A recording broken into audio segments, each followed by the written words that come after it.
কেউ কুমড়ার শাক খাবেন? আসেন আমার বাসায়, আমরা দাওয়াত। কুমড়ার শাক, এর গরু গোস্ত বুনা দেখেন,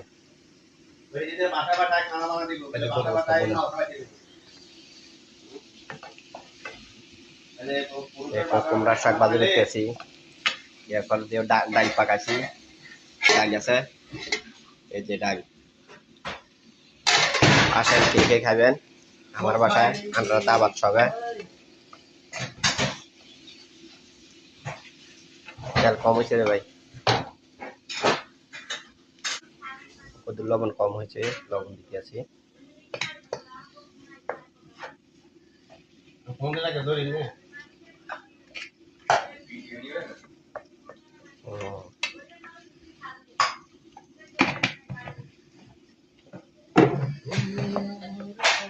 কুমড়ার শাক সেই স্বাদ হয়েছে, সেই স্বাদ।